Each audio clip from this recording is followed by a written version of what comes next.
Good evening sir. Good evening, good evening.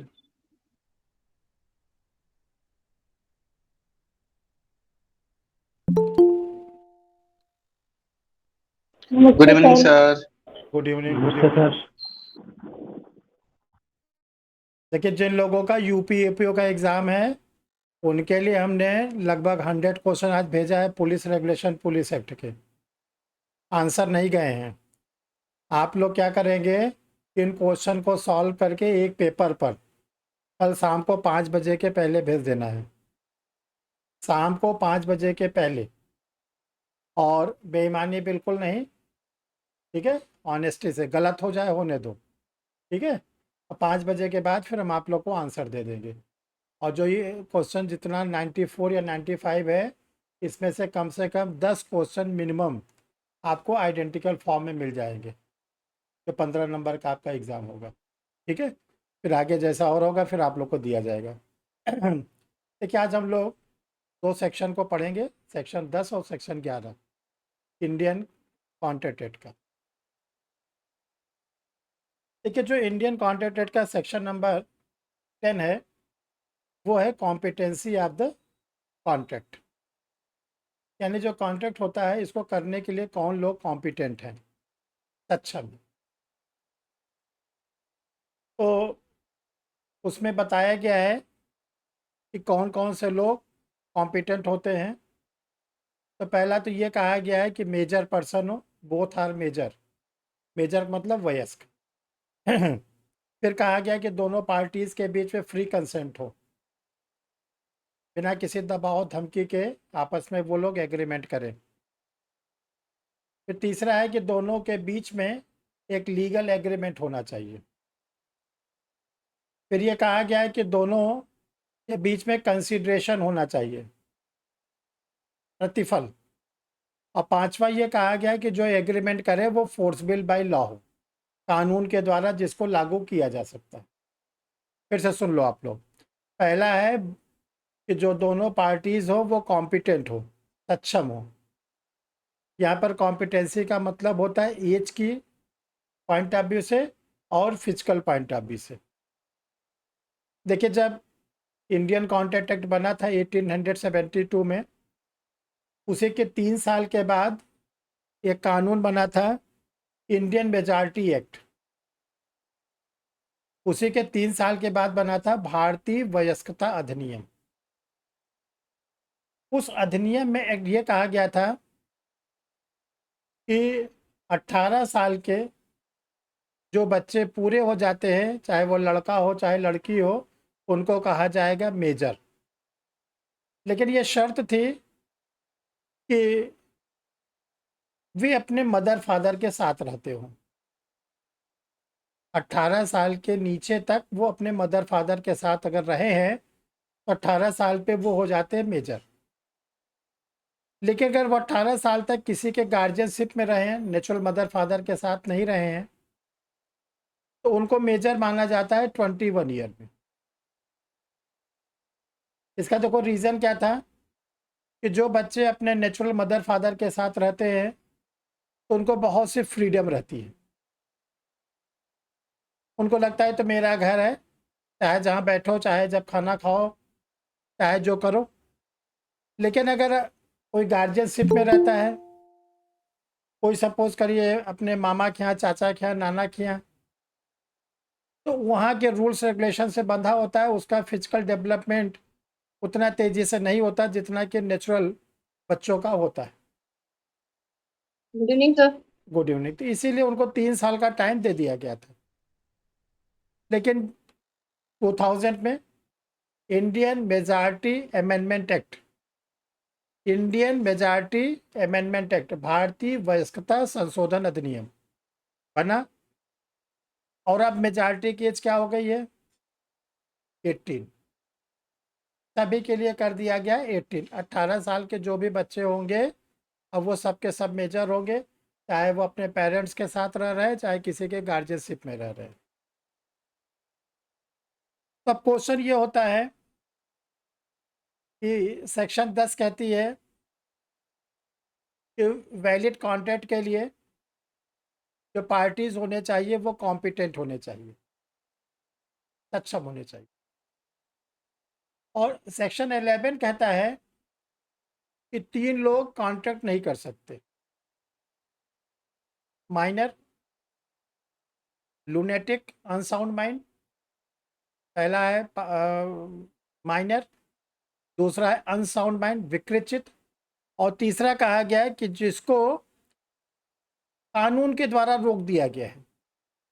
कानून के द्वारा किसको रोका जाता है? जैसे इंसॉल्वेंट, दिवालिया। तो दिवालिया होता है वो कब तक कॉन्ट्रैक्ट नहीं कर सकता? जब तक कि वो दिवालिया रहता है, जब तक वो इंसॉल्वेंट के रूप में रहता है। जिस दिन वो इंसॉल्वेंट से फ्री हो जाता है, जो कर्ज वगैरह लिया है, जो पैसे वगैरह लिया है, अगर वो वापस कर देता है और इंसॉल्वेंट के लायबिलिटी से फ्री हो जाता है, तो क्या वो अब कॉन्ट्रैक्ट कर सकता है? कर सकता जी सर, कर सकते हो। कर सकता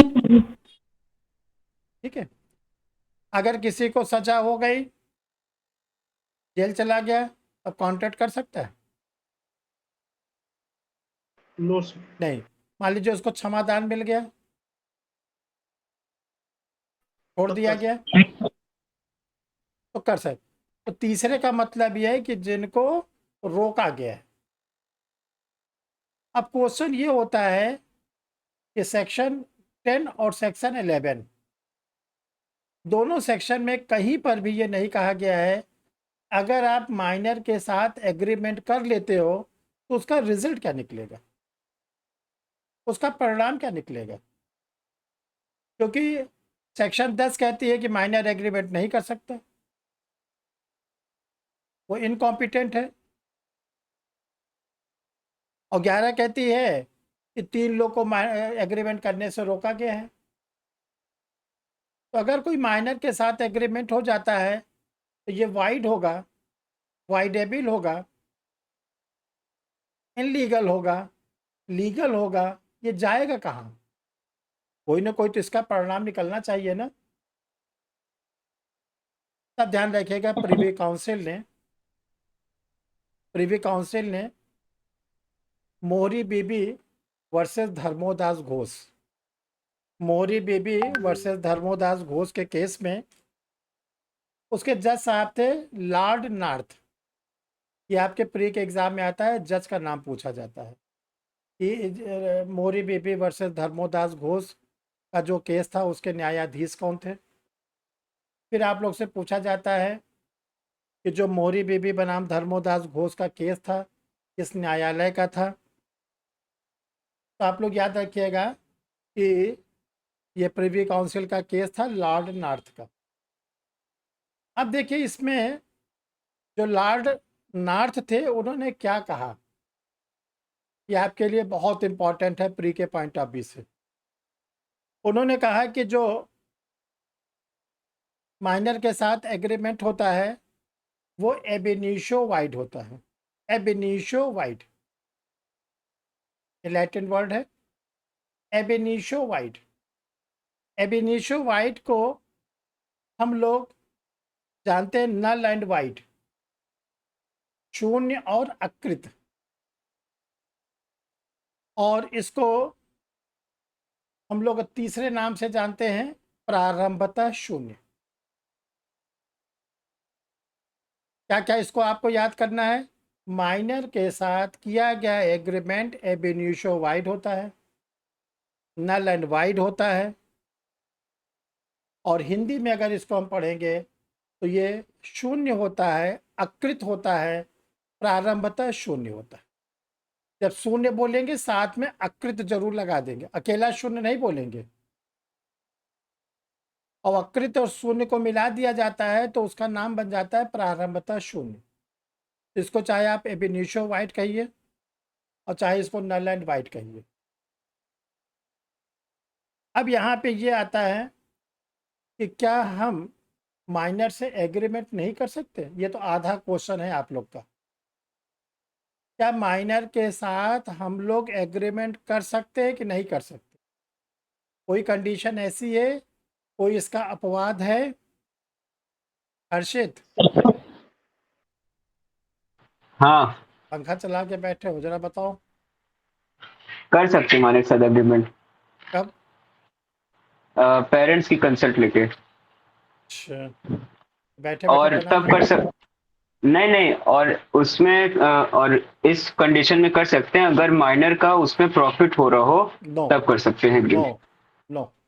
Aditya, section 68 of Indian contract act में जब उसका नेसेसिटी हो उसके लिए कर सकते हैं, माइनर के नेसेसरीज के लिए। और किसको मालूम है?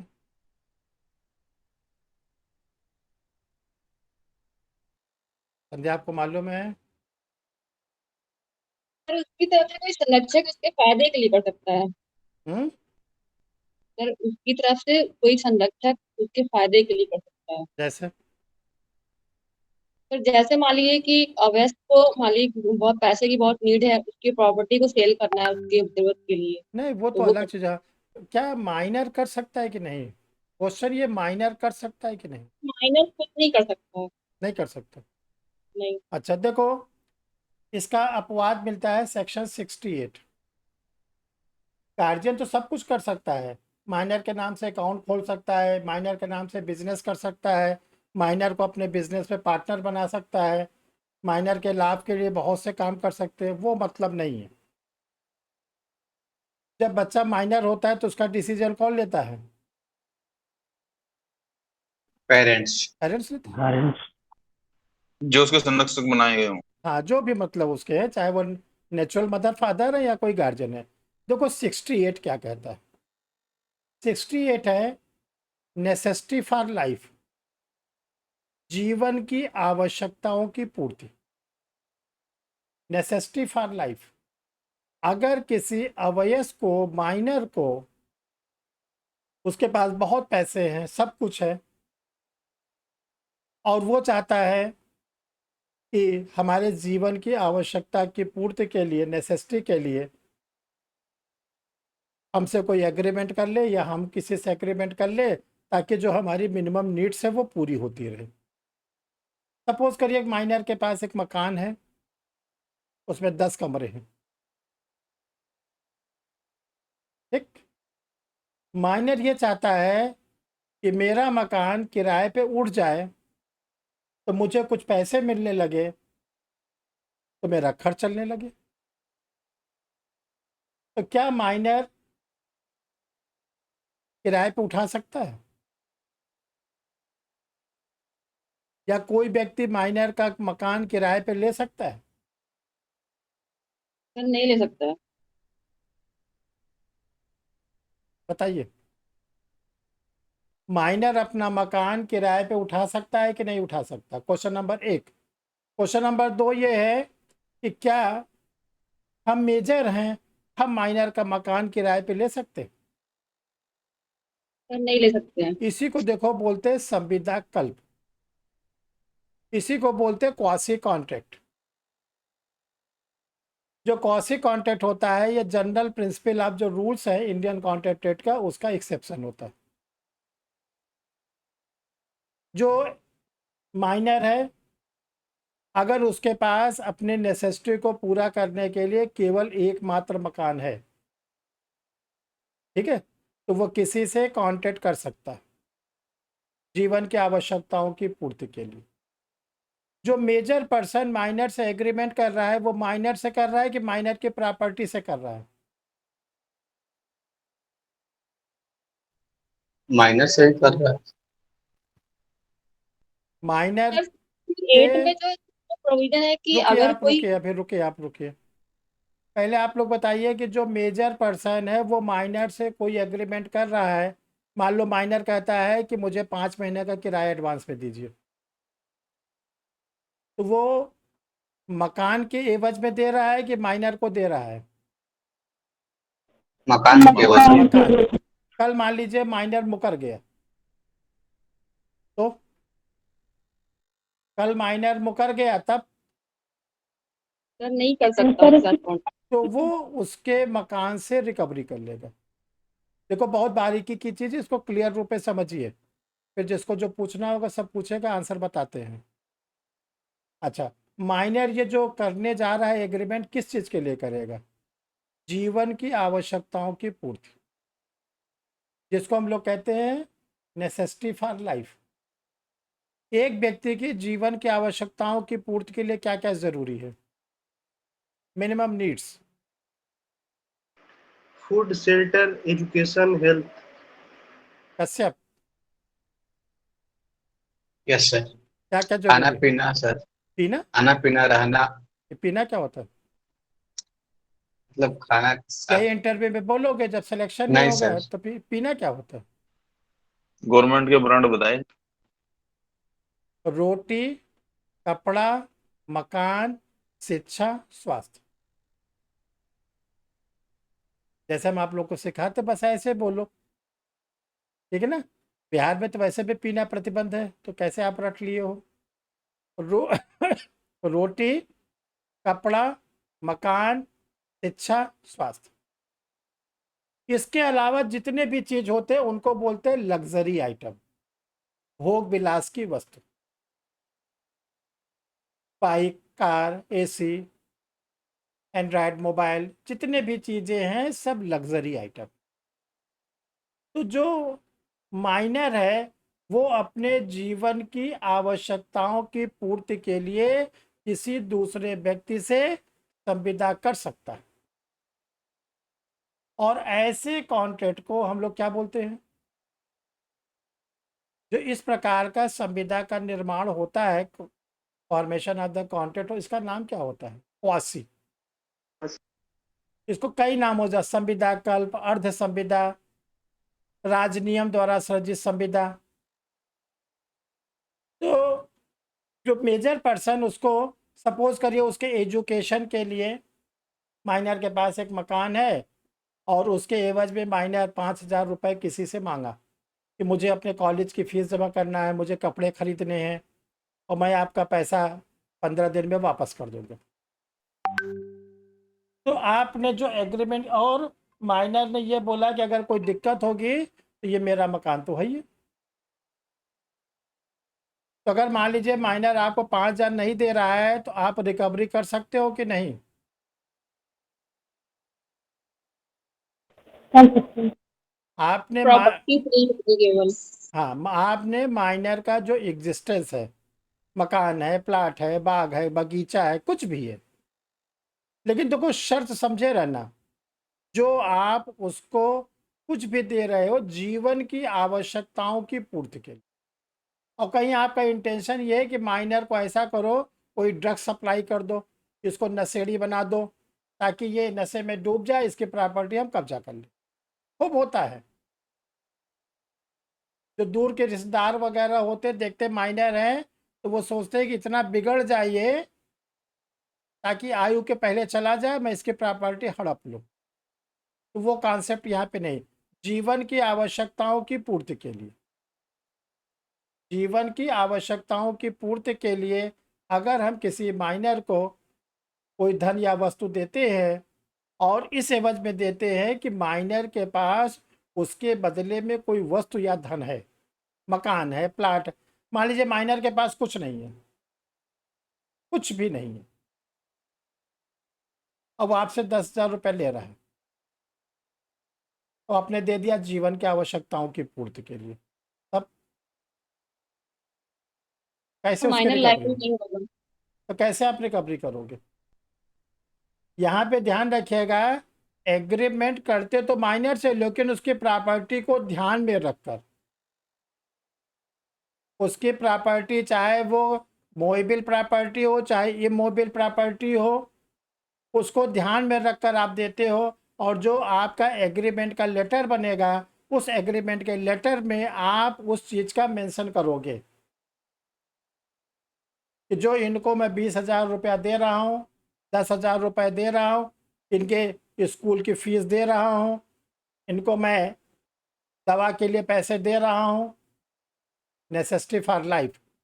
वो अगर ये नहीं दे पाते तो जो इनके चल या अचल संपत्ति है उसमें से मैं उतना धनराशि ले लूँगा, अमाउंट ले लूँगा। तो आप लोग से देखिए, पूछा जाता है कि क्या एक माइनर एक अवयस्क एग्रीमेंट कर सकता है? तो जनरल रूल्स क्या है? सामान्य सिद्धांत क्या है?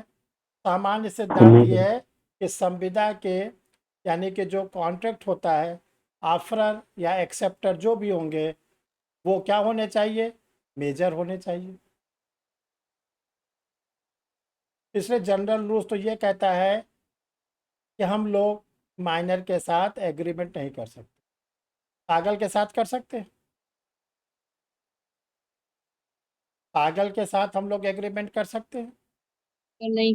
No sir. तो चलो ठीक है। दिवालिया के साथ? नो। नहीं। अच्छा, किसको दिवालिया नहीं मालूम है? इंसॉल्वेंट पर्सन किसको कहते हैं? सबको मालूम है? क्लियर है ना? ऐसा व्यक्ति जिसने किसी बैंक से या किसी फाइनेंस एजेंसी से कोई लोन ले रखा है और अब वो लोन वापस नहीं कर पा रहा है। इसलिए नहीं कर पा रहा है कि अब उसके पास कोई भी कैश और काइंड्स नहीं है, उसकी आर्थिक स्थिति इतनी खराब हो गई है कि वो वापस नहीं कर सकता। तो उसको तो ये दिवालिया बनाता कौन है? उसको इंसॉल्वेंट पर्सन का लेबल कौन देता है? पार्टीज या कोर्ट? कोर्ट देगी। कोर्ट। टिक ठीक से लगाना, ठीक से टिक लगाना। कोर्ट देगा, आप नहीं दोगे। आप तो उसके पर सूट लाओगे, रिकवरी ऑफ द मनी। आप देखते हैं लोग बैंक से पैसा लेके भाग जाते हैं, लोग फाइनेंस एजेंसी से पैसा लेके भाग। आप उसके अगेंस्ट जो भी एड्रेस वगैरह उसका है उसके नाम आप सूट फाइल करोगे, रिकवरी ऑफ द लोन। अब वो चाहे न्याय कोर्ट में आ गया या पकड़ के लाया गया और कोर्ट में उसने कहा कि मेरे पास तो कुछ है नहीं, सब खत्म, तो जो ड्यूज होता है उसको छोड़ा जाता है। सरकार अपना कोई बकाया छोड़ता है? नहीं छोड़ता।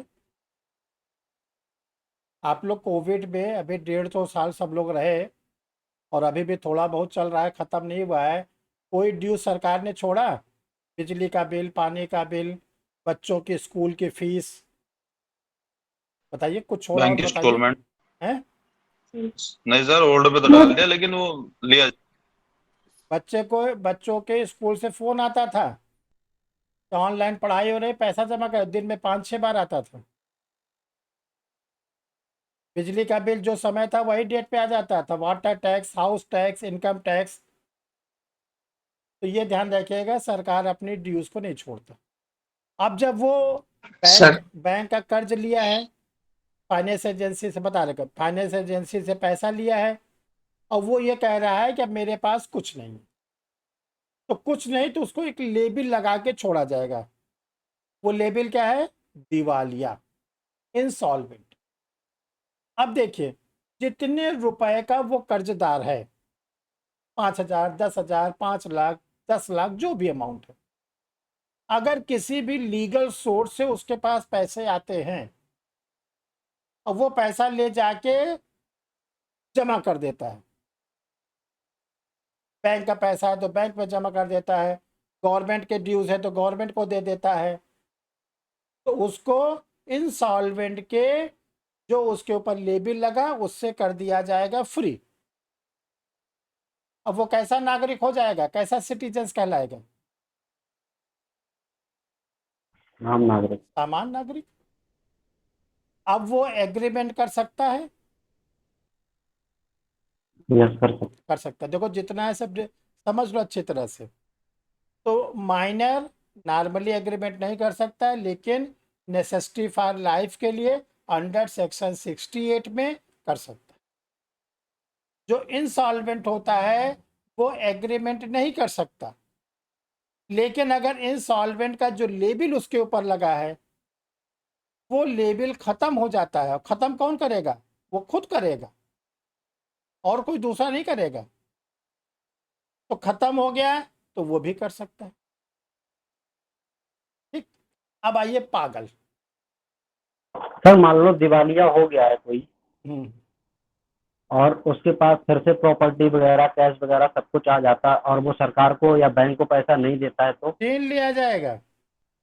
जैसे अच्छा, पता ठीक है, चलेगा कि उसके अकाउंट में 5 लाख आ गए, 10 लाख आ गए और देखो एक एग्जाम्पल बता दे, अच्छी तरह समझ में आ जाएगा। सपोज करिए आप 5 लाख रुपए के इंसॉल्वेंट हैं, दिवालिया, और आपके पास 1 लाख रुपए आ गए, तो सरकार पहले आपका 1 लाख छीन लेगी, और कितने का अब आप दिवालिया रहोगे? अब कितने के इंसॉल्वेंट रहोगे आप? 4 लाख। 4 लाख। और मान लीजिए फिर कहीं से 5 लाख आपको आ गया, तो कितना छीन लिया जाएगा? 4 लाख, और 1 लाख आपका छोड़ दिया जाएगा, और जितना ड्यूरेशन है उस पर इंटरेस्ट जुड़ता जाएगा। ये नहीं कि 10 साल के बाद आप दे रहे हो तो 5 ही लाख आपको देना पड़ेगा। और मान लो सर अपने पत्नी के नाम पे सब कुछ खरीद लिया, फिर क्या चीज? पत्नी के पास सोर्स ऑफ इनकम क्या है? अभी गई तो है वेस्ट बंगाल की पत्नी, रेडीमेड पत्नी, अभी गई है जेल दोनों। हाँ थोड़ा उसी बहुत तो चटर्जी की खरीद सकते हैं। महाराष्ट्र के जा रही है लीगल पत्नी, संजय राउत को दिवालिया भी होने के बुला लिए लिया सर गया उसने है। दिवालिया सर उसने दिवालिया होने के लिए जितना भी उसके पास लोन था या वो था, उसने अपने पत्नी में या बेटे में ट्रांसफर कर दिया है सारा पैसा। फिर ये आपका व्यक्तिगत डिसीजन है ना, कि आपने जिसको चाहे उसको दे दिया। आप सरकार का पैसा वापस करो बस। सरकार कहती है आपने मुझसे 5 लाख रुपए लोन लिए थे, मेरा नहीं 5 सर, वो लोन। जैसे वो दिवालिया हो जाता है टैक्स जमा करने के बाद, हाँ, और वो फिर अपने पत्नी और बेटे के नाम सब पैसा दे दिया है, अपने आप दिवालिया हो जाता है, तो क्या बेटे वो और पत्नी से भी पैसा लिया जा पत्नी सकता का है? सोर्स ऑफ इनकम क्या है? कहाँ से पत्नी के खाते में 4 लाख रुपए आए? बेटे के खाते सर में 4 हम लाख रुपए कहाँ से आए? बतावे। अब कोई बेटा है हाई स्कूल में पढ़ता है, 10th में पढ़ता है, उसके खाते में 10 लाख आया कहाँ से? 10 लाख रुपए। वाइफ है, हाउस वाइफ है, तो आया कहाँ से 10 लाख? या तो वाइफ का अपना सोर्स ऑफ इनकम हो, वाइफ एडवोकेसी करती है, वाइफ डॉक्टर है, वाइफ इंजीनियर है, या वाइफ ये कहती है हम होम ट्यूशन देते हैं, कुछ तो अपने को प्रूफ करो। पैसा आया कहाँ से ये? अच्छा, अब आ जाओ तीसरा, पागल। देखो अनसाउंड माइंड में एक होता है पागल, एक। हाँ कश्यप, आप अपनी प्रॉब्लम बताइए, फिर आगे बढ़े। बोलिए क्या पूछ रहे थे? सर मैं जानना चाह रहा था, जो रेंट हम लोग देते हैं और उसका एग्रीमेंट होता है 11 मंथ का, तो इस जो रूल आप बताए हैं तो यही रूल वहां भी लागू होगा ना? और क्या? देखिए, अगर आप देखो, आम लोग क्या बोलते हैं, लिखा पढ़ी।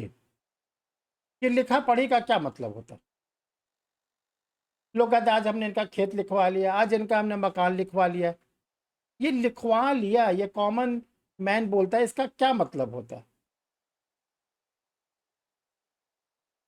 पोजीशन में आ जाना। आप लोग नहीं बोलोगे। आप लोग लॉ के स्टूडेंट हो, आप लोग लीगल पर्सन हो, आप लोग तो बिल्कुल मत बोलिएगा। जैसे लोग कहते हैं आज इनका मकान लिखवा लिए, आप बोलोगे कि आज हमने रजिस्ट्री करा ली। रजिस्ट्री किस पर होती है? स्टैम्प पेपर पर होती है। आपको सर्किल रेट का पैसा देना पड़ता है, स्टैम्प ड्यूटी देना पड़ता है, 2 इंडिपेंडेंट विटनेसेस को देना पड़ता है, और इसके साथ साथ आपके बेचने वाले के, खरीदने वाले के सारे फिंगर के थम्स वगैरह लगते हैं, और सब रजिस्ट्रार के सामने। ये आपको बोलना है। तो जो एग्रीमेंट हम लोग करते हैं वो सब रिटर्न होना चाहिए। धीरे धीरे एग्रीमेंट ओरल ख़त्म होता जा रहा है, और जब एग्रीमेंट करते हैं हम लोग, तो आपके आज के समय में सबसे इम्पोर्टेंट डॉक्यूमेंट क्या मांगा जाता है? आप प्लाट खरीदते हो, मकान खरीदते हो, आधार, पैन। बिना आधार पैन के रजिस्ट्री नहीं होती है, ध्यान रखिएगा। हमने भी आप लोग का एडमिशन लिया था, जब भी लिया था, आधार मांगा था सबसे। याद करिए, सबसे हमने आधार मांगा। यस सर, मांगे थे। सर हाँ, अब तो सुप्रीम कोर्ट भी कर दिया है कि आधार किसी से कोई नहीं मांगेगा। नहीं मांगेगा, सुप्रीम कोर्ट इसको वो नहीं मान रहा है प्रमाण के रूप में। लेकिन ये रहता है कि पूरे विश्व में 2 लोगों का एक आधार होगा, नो सर। तो एक कम से कम आइडेंटिफिकेशन तो है, एक पहचान तो है कि कश्यप का हमने एडमिशन परीक्षा रिफ्रेशर लॉ क्लासेस में लिया, अब पता चले कश्यप जो है आतंकवादी है। हमसे पूछा गया कि आप आतंकवादी को क्यों पढ़ा रहे थे, हम अपना क्या बचाव लेंगे? ऑफलाइन में फिजिकली रहता है, चलो कोई दिक्कत नहीं। ऑनलाइन में कोई 500 किलोमीटर दूर बैठे हो, कोई 1000 किलोमीटर बैठे हो, कोई 100 किलोमीटर बैठे हो, तो डिफरेंस क्या है? तो जब ऑनलाइन क्लासेस का कॉन्सेप्ट आया तो साइबर एक्ट में बताया गया कि जो लोग ऑनलाइन क्लास चलाते हैं उनको क्या क्या सावधानी बरतनी। नंबर एक, पहली बात, जितने स्टूडेंट आपके जुड़े हों, मेल फीमेल, कोई कैमरा नहीं ऑफ रखेगा, जो हम आप लोग को फोर्स करते हैं, अक्सर कहते हैं। दूसरा, एडमिशन के पहले आप आधार को ज़रूर लेंगे। आप समझ रहे हैं? तो ये सब चेंजेस किया गया है। अब आता है पागल व्यक्ति और जड़ मूर्ख व्यक्ति। पागल व्यक्ति पूजा कर सकता है, एग्रीमेंट नहीं सर। नहीं कर सकता। सौरभ, पागल व्यक्ति कब एग्रीमेंट कर सकता है? सौरभ, क्या पागल व्यक्ति कभी एग्रीमेंट कर सकता है? सर जब उसका ट्रीटमेंट के बाद वो ठीक हो जाता है तब कर सकते हैं। तो ठीक होने के बाद तो वो कॉम्पिटेंट पर्सन हो जाएगा, तो पागल कहाँ रहेगा ना? अगर ट्रीटमेंट हो गया तब तो वो कॉम्पिटेंट पर्सन हो गया ना, सक्षम व्यक्ति हो गया, तब तो सब कुछ कर सकता है वो। तो देखो, जनरल रूल्स क्या है कि जो लुनेटिक पर्सन होते हैं, लुनेटिक पर्सन, वो एग्रीमेंट नहीं कर सकते। लेकिन अगर वो लुनेटिक पर्सन फिट हो गया, ठीक हो गया, तब एग्रीमेंट कर सकता है, जी कर सकते हैं। कर सकता है। देखो, अब एक एक चीज को समझते चलो। अब लास्ट में आया इडियट पर्सन, जड़ मूर्ख। गौरव, इडियट पर्सन एग्रीमेंट कर सकता है? No sir. अगर ठीक हो गया तब कर सकता है। जड़ मूर्ख ठीक कैसे हो सकता? हाँ, उसका नाम ही है। जैसे आप लोग किसी का दे तुम इडियट हो, बोल तो देते हो बड़े आसानी से, और जब आईपीसी के 84 पढ़े तो पता चला, रे क्या बोल दिया हमने उसको। बहुत से लोग कहते हैं ये आधा पागल है। कैसे आपने माना ये आधा पागल है? ऐसे आपने माना कि आधा वो पागल है, आधा आप पागल हो, तो मिलके हो गया पूरा पागल। तभी तो उसको हाफ माइंड बोले। लोग कहते हैं हाफ माइंड है। ये पैरामीटर क्या है? कोई पैरामीटर नहीं है। तो ये देखो, अब एक एक चीज को अच्छी तरह से क्लियर कर लो। पहला रूल्स देखो, बेसिक चीज बताते, बाकी सब आप लोग पढ़ डालिएगा। बेसिक रूल्स ये है कि माइनर एग्रीमेंट नहीं करेगा। जनरल रूल्स है कि माइनर एग्रीमेंट नहीं करेगा। और अगर कोई माइनर के साथ एग्रीमेंट कर लेता है तो उसका रिजल्ट क्या निकलेगा? एब इनिशियो वाइड, प्रारंभता शून्य, नल एंड वाइड। इसके नीचे लिखिएगा अपवाद, एक्सेप्शंस। लिखते चलो तो आप लोग पर रिकॉर्ड भी हो जाएगा। लिखते चलो आप लोग, लिखिए।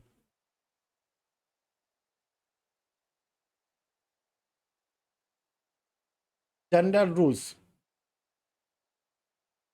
माइनर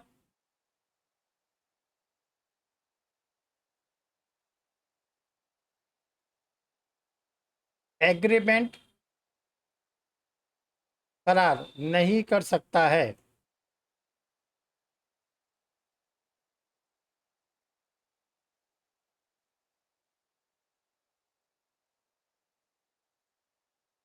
और यदि कोई माइनर के साथ एग्रीमेंट करता है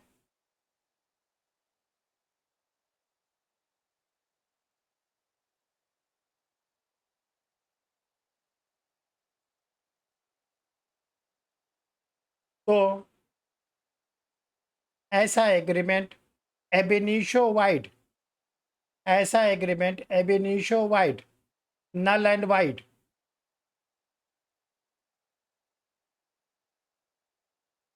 हिंदी में लिख लो ब्रैकेट में, प्रारंभता शून्य होगा और उसी के नीचे ब्रैकेट में लिख लो मोहरी बीबी वर्सेस धर्मोदास घोष।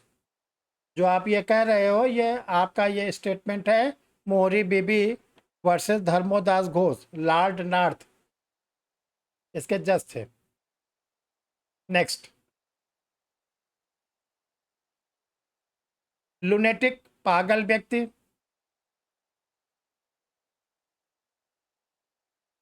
एग्रीमेंट नहीं कर सकता।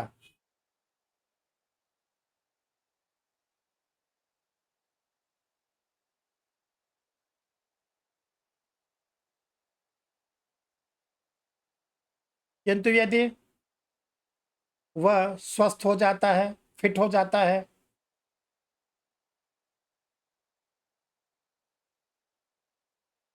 तब वह एग्रीमेंट करने के लिए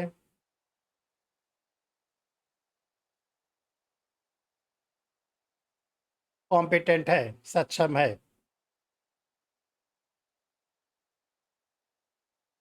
नीचे लिखे note, very very important note.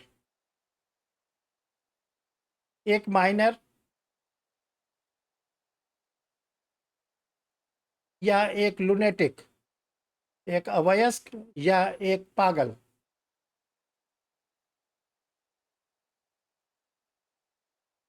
अपने जीवन की आवश्यकताओं की पूर्ति के लिए, नेसेसिटी फॉर लाइफ,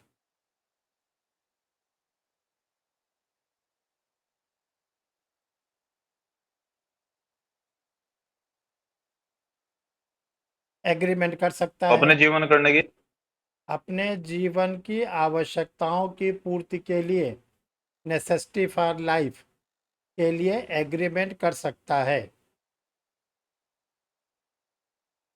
ब्रैकेट में लिख लीजिए under section 68 Indian contract act.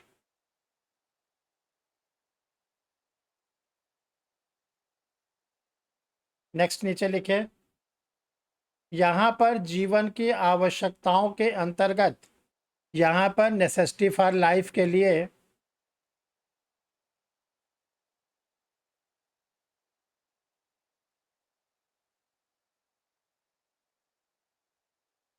पांच वस्तुएं आती हैं, 5 काइंड्स।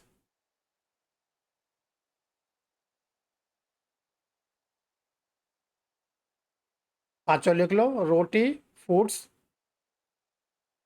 रोटी कपड़ा, मकान हेल्थ स्वास्थ्य, शिक्षा एजुकेशन।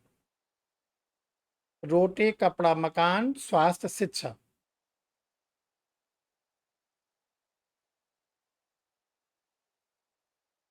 इसके अतिरिक्त जो वस्तुएं होती हैं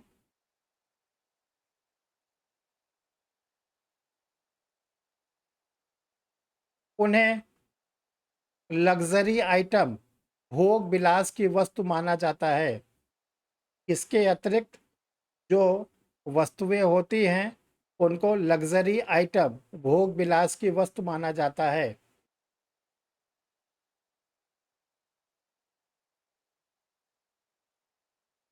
for example car, bike, scooty, air condition, AC etcetera.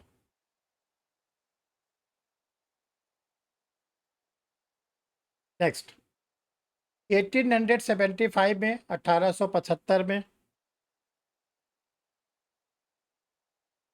Indian majority act बना।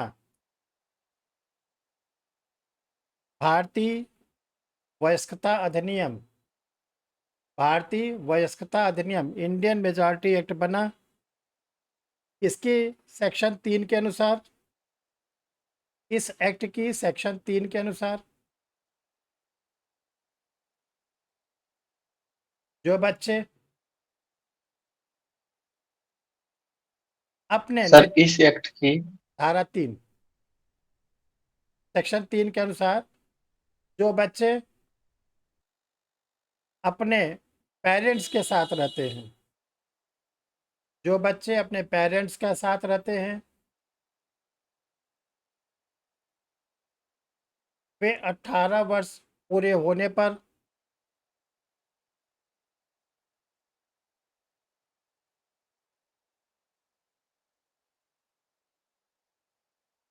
मेजर वयस्क हो जाते हैं।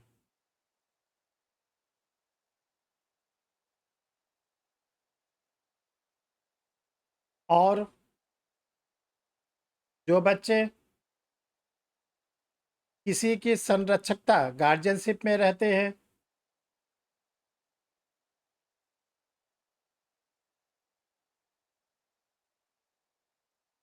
वे 21 वर्ष में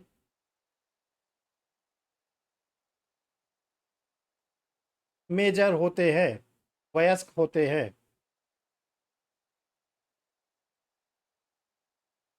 किंतु वर्ष 2000 में इसमें संशोधन कर दिया गया है, इसमें अमेंडमेंट कर दिया गया है।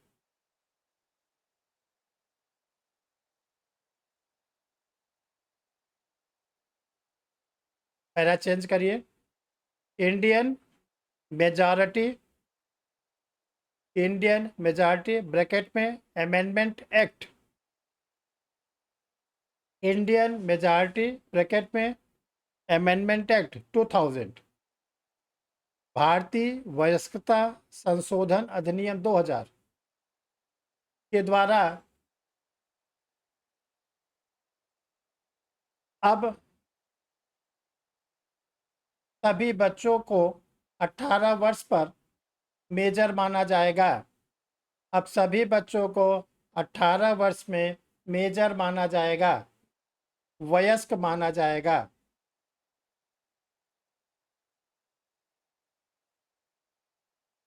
नेक्स्ट पॉइंट लिखिए। इंसॉल्वेंट पर्सन, दिवालिया व्यक्ति,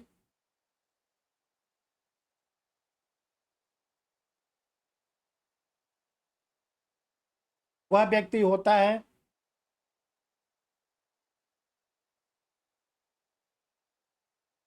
जो किसी बैंक से या सरकार से कोई लोन लिया है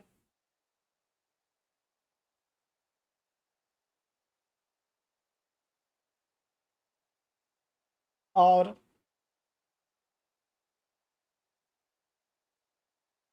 लोन के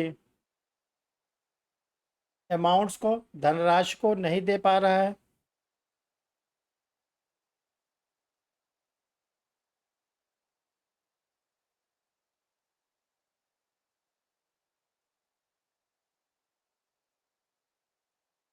तो ऐसे कंडीशन में कोर्ट के द्वारा, न्यायालय के द्वारा उसे उतने रुपए का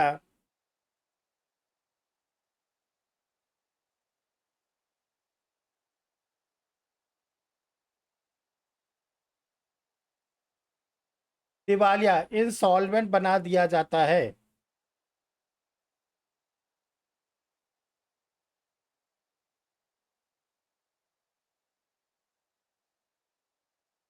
अब वह व्यक्ति कोई एग्रीमेंट नहीं कर सकता,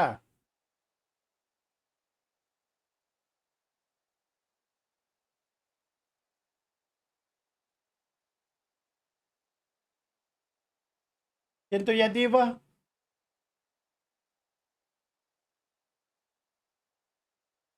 लोन वाला अमाउंट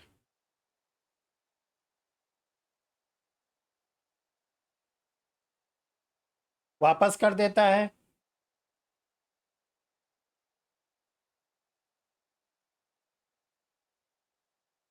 देखिए, जो अगली लाइन बहुत इंपॉर्टेंट, वापस कर देता है और कोर्ट और न्यायालय उसे इंसॉल्वेंट से फ्री कर देता है और न्यायालय उसे दिवालिया से मुक्त दे देता है।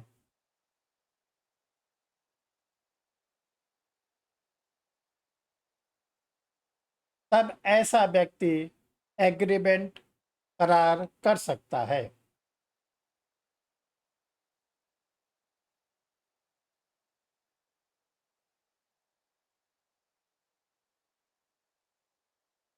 नेक्स्ट, जो व्यक्ति इडियट पर्सन होते हैं, जो व्यक्ति जड़ मूर्ख होते हैं,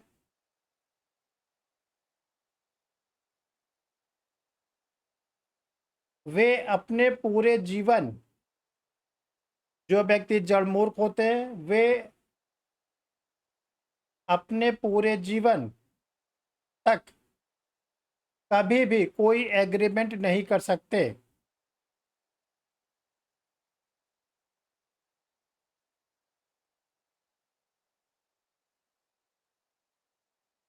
क्योंकि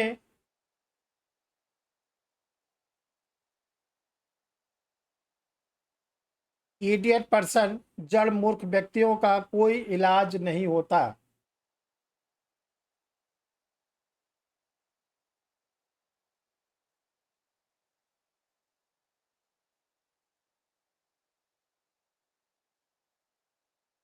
और वे कभी साउंड माइंड नहीं होते, और वे कभी साउंड माइंड, स्वस्थ चित्त नहीं होते।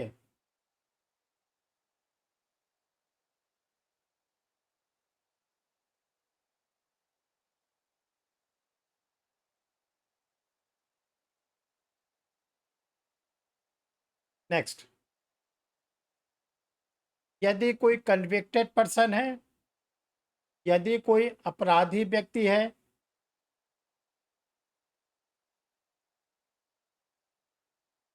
जब तक वह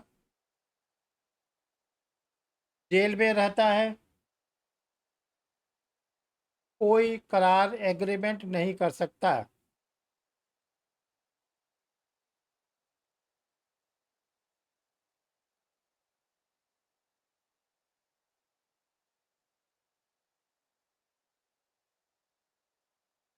सजा पूरी होने के बाद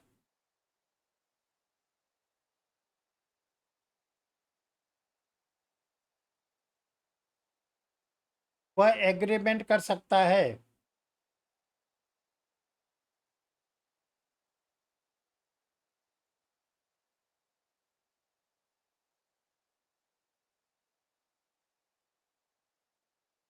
तो मान लीजिए एग्रीमेंट के समय कोई पर्सन ड्रंकनेस है, नशा में, एग्रीमेंट कर सकता है। अगर वो एग्रीमेंट को समझने में सक्षम है तो वो कर सकता है। और लो बताइए, कभी आप लोगों ने कोई एग्रीमेंट का लेटर देखा है? जो एग्रीमेंट होता है उसका लेटर देखा है? गौरव, क्या लिखा रहता है उसमें? सर होश हवास में। हाँ, मैं स्वस्थ चित्त हूँ होशो हवास में। होशो हवास का मतलब होता है कि मैं सब देख रहा हूँ, मैं सब समझ रहा हूँ, मैं सब जान रहा हूँ, मैं सब देख रहा हूँ, मैं समझ रहा हूँ, मेरे ऊपर कोई दबाव या धमकी या प्रलोभन नहीं। बड़ी 2 लाइन की सेट लैंग्वेज होती है, उसको कोई वकील लिखता है नहीं, बस स्टोनो को बता देता है, स्टोनो खुद ही टाइप कर देता है। वकील साहब बता देते जरा एक तो भाई एग्रीमेंट बना लो, तो लास्ट का एक पैरा वो स्टोनो खुद ही अपने मन से, उसको सब मालूम रहता है, वो टाइप करके ला के दे देता, ये लीजिए वकील साहब, उसमें लिखा रहता है होशो हवास वगैरह। ये सब उर्दू का शब्द है, होशो हवास। इसकी मीनिंग ये होती है कि जिस समय मैं एग्रीमेंट कर रहा हूँ मैं इस समय साउंड माइंड हूँ, मेरे ऊपर कोई अनड्यू इन्फ्लुएंस नहीं है, मुझे ना तो किसी ने लालच दिया है, ना तो मुझे किसी ने दबाव दिया है, धमकी दिया है, यानी कि फ्री कंसेंट। अभी नेक्स्ट आप लोग का टॉपिक मंडे को रहेगा फ्री कंसेंट, स्वतंत्र सम्मति। तो जो ड्रंकनेस पर्सन है कि किसको जानकारी है कि इसने शराब पिया है? ये जानकारी किसको है? स्वयं को, तो स्वयं को। स्वयं को। तो अगर वो स्वयं अपने आप को बता रहा है कि मुझे एग्रीमेंट की कंडीशन समझ में आ रही है, मैं ये देख रहा हूँ कि कौन कौन से लोग हैं, विटनेसेस कौन है, ठीक है, कर लो, कर लो, कोई दिक्कत नहीं। अगर आपने कर लिया, बाद में आपने कहा कि जिस समय मैंने एग्रीमेंट किया था उस समय तो मुझे किसी ने शराब पिलाई, तो बचाव है। अब आप कहते हो कि उस समय तो मैं शराब के नशे में था, बचाव है। ध्यान रखिएगा, यस। यहाँ पर डॉक्ट्रिन ऑफ स्टॉपेल नहीं लगता। यहाँ पे डॉक्ट्रिन ऑफ स्टॉपेल नहीं लगता, एविडेंस एक्ट की धारा 115। तो ये जो स्टॉपेल का है, ये वीडियो ऑडियो के ऊपर भी लगता है? अगर कोई ऑडियो या वीडियो में बोलता है कि हाँ मैं ये करने के लिए रेडी हूँ, बिल्कुल तो भाई, अगर आप जैसे मजिस्ट्रेट के सामने कोई कन्फेशन कर रहा है तो मजिस्ट्रेट एक लाइन समझाता है कि देखो भाई, आप कन्फेशन करने के लिए बाउंड नहीं हो, सोच समझ के करना। उसने कहा नहीं, मैं सोच समझ के कर रहा हूँ। तो मजिस्ट्रेट क्या करता है? आफ्टर कन्फेशन के बाद मजिस्ट्रेट क्या करता है? दंड। कभी भी मजिस्ट्रेट एक्विटल नहीं करेगा। मोहित, याद है? संस्वीकृति के बाद केवल और केवल दंड मिलता है। अब आपको छोटा सा एक बचाव, छोटा सा ये बचाव है कि अब आप अपीलेट कोर्ट पे एक अपील कर सकते हो कि मैं कन्विक्शन को तो कन्विक्शन में ही रहने देना चाहता हूँ, मैं एक्विटल की मांग नहीं कर रहा। बस आप मेरे ऊपर एक रिक्वेस्ट करिए कि मेरे कन्विक्शन को थोड़ा सा कम कर दीजिए, जिसको आप लोगों को पढ़ाएगा दंड के परिमाण, मैग्नीट्यूड ऑफ द पनिशमेंट। और आप तो आप सजा हो ही गई है, कोई सजा आपकी नहीं माफ़ कर सकता।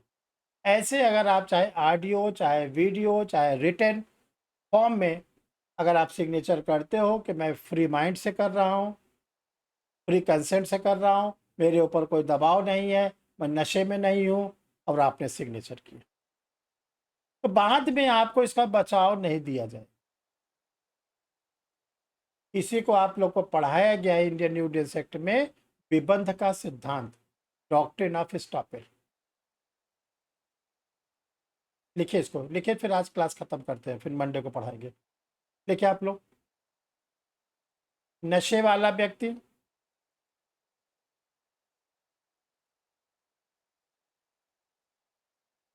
एग्रीमेंट करने से रोका नहीं गया है।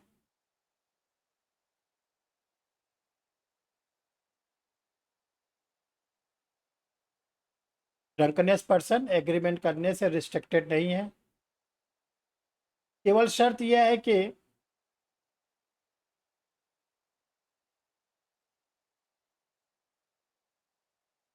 एग्रीमेंट करते समय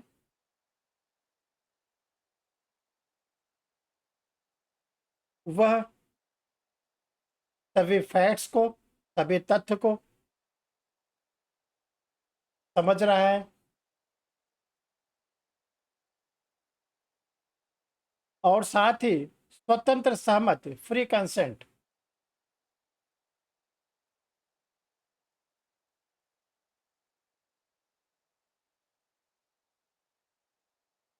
दे रहा है, तो वह एग्रीमेंट लीगल एग्रीमेंट माना जाएगा।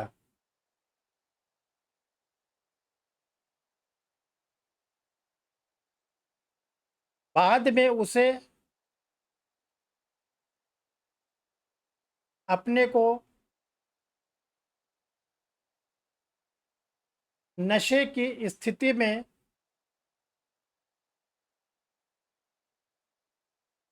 होने का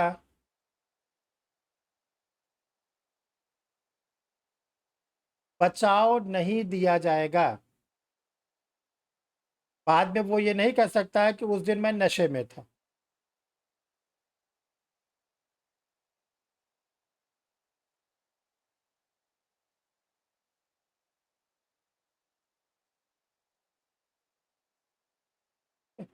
देखो, इतने जो हैं ये बातें क्रीम टाइप टॉपिक है, जिसके बिना ये चैप्टर नहीं पूरा होगा। इसको एक एक पॉइंट्स को आपको लिखवाया गया है। जिनका एपीओ का एग्ज़ाम है वो अभी इसको बिल्कुल ऐसे उठा के रख देंगे। जिन लोगों का एपीओ का एग्ज़ाम है उनको हमने 94 क्वेश्चन भेजा है अभी, पुलिस रेगुलेशन, पुलिस एक्ट का। आप लोग क्या करिएगा, आज अभी से लेके कल के शाम को 5 बजे तक, ये आप लोग को रेज दिया गया है। अभी आज से लेके कल को शाम को 5 बजे तक। अब बेस्ट होगा कि आप लोग बिना कोई नोट्स खोले, बिना कोई अपनी कॉपी खोले, तब उसको सॉल्व करिएगा। अब अगर आपको लगता है कि अभी हमारा पुलिस एक्ट पुलिस रेगुलेशन नहीं तैयार है, तो पहले आप उसको 2 घंटे 4 घंटे 5 घंटे में तैयार कर लो, और जब आपको लग जाए कि हमारा रिवीजन हो गया है, तब आप पीडीएफ को खोलिएगा और तब उसके क्वेश्चन को सॉल्व करिए। अब देखो, हम बार बार इसको बता रहे हैं कि कम से कम 10 क्वेश्चन बिल्कुल आइडेंटिकल मिलेंगे आप। अब आप लोग के ऊपर निर्भर करता है कि आप उसको कितनी बार लगाते हो, और 5 बजे के बाद हम इसके आंसर भी आपको सेंड कर देंगे। अभी आप लोग को और हमें आप क्या करिएगा, एक प्लेन पेपर बनाइएगा। प्लेन पेपर में सारे क्वेश्चन का लिख लीजिएगा 1 2 3 4 5 वर्टिकल फॉर्म में, ऊपर से नीचे, और उसके आगे जो आपको बेस्ट आंसर लगे। जैसे क्वेश्चन नंबर 1 कर रहे हैं, आपको लगता है कि इसका आंसर ए लिख दो। सेकंड में आपको लगता है डी, तो लिख दो सेकंड के आगे डी। ये नहीं कि 4 सर्किल बनाना फिर उसको एक सर्किल को ब्लैक करना, ये सब मत करना। आप डायरेक्ट आंसर लिख के सेंड करना, और जितना आप अपने ऊपर ऑनेस्टी लाओगे उतना आपको फ़ायदा मिलेगा। क्योंकि इसके बाद आप लोग को और भी पेपर हम सेंड करेंगे टाइम टू टाइम, ठीक है। और मंडे से, जो मंडे आ रहा है, उस दिन से आप लोग सब लोग अनअकैडमी पे आ जाइएगा 12 बजे, क्योंकि जनरल स्टडीज शुरू होगी। History, geography, science, economics, Indian national movements और पॉलिटी, ये लगातार चलेगा, ठीक है। करंट्स के तो सर, हैं? करंट्स के नहीं रहेंगे, करंट्स के। करेंट्स का हमारे पास वो नहीं रहता, टाइम नहीं रहता, उसको बनाना पड़ता है। तो करंट वालों के लिए देखो 10 क्वेश्चन आएगा, वो आप लोग पढ़ लेना, ठीक है। हम चाह तो रहे थे, हमारे पास टाइम बिल्कुल नहीं रहता। अभी देखिए 9:15 पे एक व्यक्ति है, वो आज बार बार मिस कॉल डाल रहे हैं, उनको हमने टाइम दिया था, ठीक है। जैसे यमराज नहीं होते कि तो आपकी आयु पूरी हो गई, चलिए, वही स्थिति रहती है। और कल दीपक का 27 को इंटरव्यू है, अनुजा का इंटरव्यू है, बिहार का डेट आ गई है जुडिशरी का इंटरव्यू की। सर वो कब है सर उत्तराखंड दीपक वालों का? का क्या हुआ? क्या चाहिए? 22 अगस्त को। सर उत्तराखंड वालों का क्या हुआ, जिनका रिजल्ट आ एपीओ गया क्लियर क्या? हुआ था? सर मैं पूछ रहा था अभी कि रिजल्ट उनका कहाँ क्या है? रहा मेन का।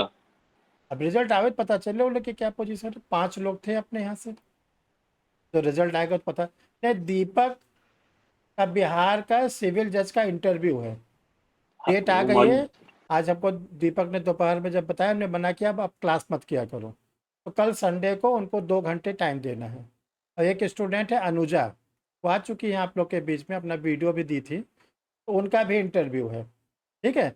और 2 स्टूडेंट हमारे पुराने हैं जो अभी तक सेलेक्ट नहीं हुए हैं। तो कल 4 लोगों को संडे को पढ़ाना है इंटरव्यू के पॉइंट ऑफ व्यू से, ठीक है। तो इसीलिए मोहित बिल्कुल टाइम नहीं मिलता है कि करंट अफेयर्स पे दिया जाए। बड़ी इच्छा तो रहती है कि आप लोगों को कुछ करंट का, लेकिन हाँ इतना ज़रूर है कि हम करंट को हो सकता है क्लास में कुछ आप लोगों को पढ़ा देंगे। 21 तारीख के पहले कुछ बातें हम आप लोग को बता देंगे। कोशिश रहेगी कि 15 अगस्त को थोड़ा फ्री रहेंगे हम, ठीक है। फ्लैग वगैरह हो जाएगा, उसके बाद फ्री रहेंगे, तो पहले से आप लोग को बता देंगे। करंट टॉपिक को एक समराइज़ कर देंगे, वो चीज़ आप लोग देख लीजिएगा, ठीक है। तो हो सकता है कि 10 में से आप लोग को 4-5 क्वेश्चन मिल भी जाए। और खूब तगड़ी मेहनत करो, प्री निकाल के आओ, मेंस में बहुत आसानी है। सर, कम से कम 120 नंबर होने ही चाहिए, है ना? 120 से कम नहीं, बल्कि हम तो ये कहेंगे 125 का टारगेट रखो, तो रिस्क एक भी नहीं रहेगा। तब आप उसी दिन 21 तारीख के बाद 1-2 दिन रेस्ट करके मेंस की तैयारी शुरू कर दो। देखो आज के समय में समझदारी है कि पहले एक पोस्ट को सिक्योर करो, पहले अपने हाथ में एपीओ ले लो। क्लास 2 गस्टेड ऑफिसर का पोस्ट है। इसके बाद आपकी इच्छा हो तो जुडिशरी की तैयारी करो, और जो एपीओ हो जाओगे तो आपका रास्ता खुल जाएगा एडीजे का। ध्यान करो, एडवोकेट हो के आप एपीओ नहीं दे पाओगे, इतना केस लाओ, अब तो बड़ा कठिन बना दिया गया है। जो लोग सच में प्रैक्टिशनर हैं, जैसे गौरव वगैरह जाते हैं कोर्ट, इनके लिए तो आसान है। लेकिन जो पहले बनवा लेते थे सर्टिफिकेट 7 साल के एडवोकेट, अब वो नहीं चलेगा, आपको केस देना है। इसीलिए एपीओ के थ्रू एडीजे में जाइए। संध्या आपके लिए विशेष रूप से एपीओ रुकने ना पाए तो एडीजे का रास्ता आपका खुल जाएगा। सर ये जैसे गौरव जी ये कर रहे हैं प्रैक्टिस, तो इनका क्या इंडिविजुअल है कि या किसी के अंडर में भी ये कर नहीं रहे हैं? नहीं, अभी तो इंडिविजुअल है मैम। बार काउंसिल ने कहा है कि आप तो इंडिविजुअल खुद हो। के ही नाम पर है। आप मुकदमा नहीं पाते तो कोई बात जब नहीं। आप जैसे सूट फाइल करते होंगे तो वो खुद के ही नाम पे या किसी सीनियर के अंडर में कर नहीं, रहे हैं? नहीं नहीं मैम, वो आप वो जो एग्जाम है ना, वो जो बार का, वो आप क्लियर कर लो, देन उसके बाद आप नहीं, बार इंडिविजुअल कर सकते काउंसिल तो मैंने तो कर रखा है, वो तो नहीं क्लियर नहीं, है देखिए मतलब। इसका सुनिए, अभी हमने परसों इसी बात को क्लियर किया है। जब आप कोई केस फाइल करेंगे, आपका नाम फर्स्ट पे होना चाहिए। आपके बड़े एडवोकेट है सीनियर, उनका नाम सेकंड पे रहेगा। जिसका नाम फर्स्ट पे होगा वो उसी का केस माना जाएगा। उनका नाम ना भी हो तो भी हाँ चलेगा, नहीं, पर आपका होना है। आपका तो रहना ही आपका है। अकेला जा जैसे सकता है। पहले सर क्या जैसे होता था। जिसका के नाम फर्स्ट पे होता है तो वो जैसे कोर्ट में हियरिंग वगैरह होती हुई तो उसी को अपेयर होना पड़ता है कि और वो कौन जाएगा? आपका भूत जाएगा। इसीलिए तो नहीं सर, वो कहा जा रहा है सेकंड कि अब वाला, देखो सर वो एडीजे, सेकंड वाला नहीं पूछ सकते हैं सुनिए जिसका नाम सेकंड पर हो। एडीजे अब बहुत खराब लोग आ रहे थे, ध्यान समझिए। बन तो जाते थे, और जब उनको सेशन ट्रायल करना होता था तो अनेकों कमियां आती थी। और कौन से एडीजे? जो एडवोकेट वाले जाते थे। तो बार काउंसिल ऑफ इंडिया ने ये डिसीजन लिया कि अब प्रैक्टिशनर लायर ही एडीजे बने। प्रैक्टिशनर लायर, वो कोर्ट में क्रॉस एग्जामिनेशन भी करता है, वो कोर्ट में बेल भी करा रहा है, कोर्ट में बॉन्ड पेपर भी एक्सेप्ट कर रहा है, कोर्ट में वो पोस्टमार्टम की रिपोर्ट भी पढ़ रहा है, इंजरी रिपोर्ट भी पढ़ रहा है, एक्सपर्ट्स को भी क्रॉस एग्जामिनेशन कर रहा है। यानी कि सच में वो क्या हो? एडवोकेट हो। अभी तक क्या होता था? डिस्ट्रिक्ट जज का थोक के भाव एप्लीकेशन बनती थी, 7 ईयर का एक्सपीरियंस, 7 ईयर का एक्सपीरियंस, और आप अपने जुडिशरी वाली नॉलेज के बेस पर एडीजे निकाल लेते थे। तो आपको प्रैक्टिकल नॉलेज क्या होती थी? जीरो होती थी, और प्रिंसिपल ओरिएंटेड नॉलेज बहुत ज़्यादा होती थी। आपको मेरा सेक्शन दोस्त के, बना अभी एडीजी, अब बहुत लोग ऐसे हैं। अभी लास्ट ईयर बने वो। अब उसकी कोर्ट में जाता हूँ तो अजीब लगता है। क्या कह रहे हैं गौरव, क्या बोल रहे हैं? मैं कह रहा हूँ सर, मेरे एक दोस्त हैं, वो हाँ। एपीओ थे, वो लास्ट ईयर वो एडीजे बने। अब उनकी कोर्ट में मेरे केस लगते हैं तो थोड़ा सा अजीब लगता है, अच्छा भी लगता है। क्यों अजीब लगता है? अजीब सर, पहले हम कैंटीन बैठ के खाते थे, अरे अब वो ठीक वाला है, नहीं है। दोस्त दोस्ती होता है। हम लोग के साथ के ढेर सारे हाई कोर्ट पे जज है, रोज बात होती है, इससे क्या मतलब? वो अपने फील्ड में, अब अपने फील्ड में।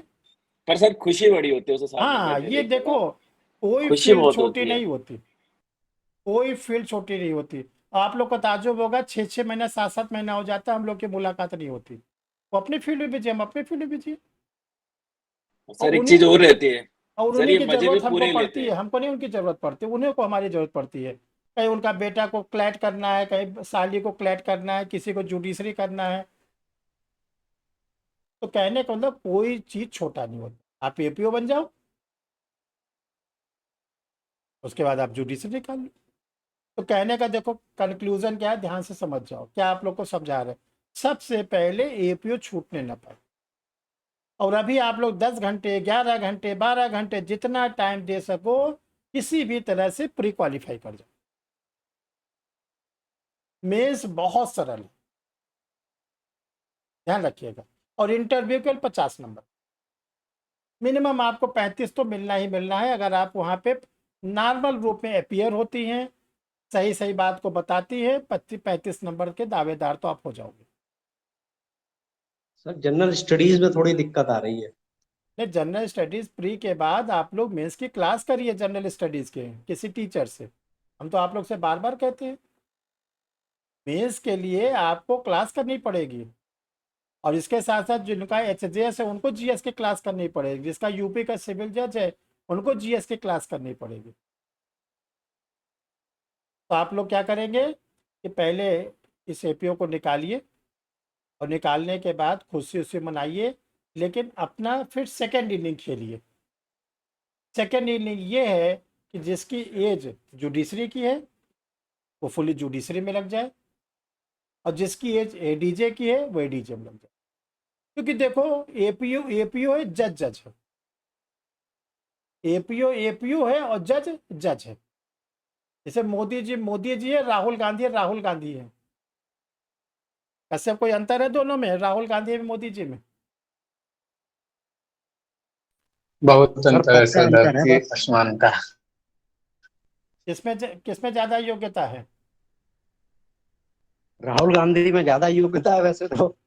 बात बिल्कुल सही है मोहित, यू आर राइट, 100% राइट। लेकिन चूंकि आज का समय है, क्या है, ढिढोरा पीटने का, तो जो ढिढोरा ज्यादा पीट लेता है वो आगे हो जाता है। ठीक है, तो कहने का देखो है कि जज जज होता है, एपी ओपी होता है। तो आप लोग जितने लोग हो, चुपचाप आप लोग लग जाओ 10-10 घंटे मेहनत करो, और जो इंडियन कॉन्ट्रैक्ट एक्ट है सब 22 तारीख के बाद पढ़ो। अभी पढ़ के रखते जाओ, पढ़ के रखते जाओ, तो जब 22 तारीख आ जाएगी तो रिवीजन करना, फिर चांस मिलेगा पढ़ाने का, फिर पढ़ा देंगे। ठीक है, लेकिन अभी आप लोग केवल और केवल एपीओ को पढ़ो। ठीक है, चलिए, थैंक यू डियर स्टूडेंट्स।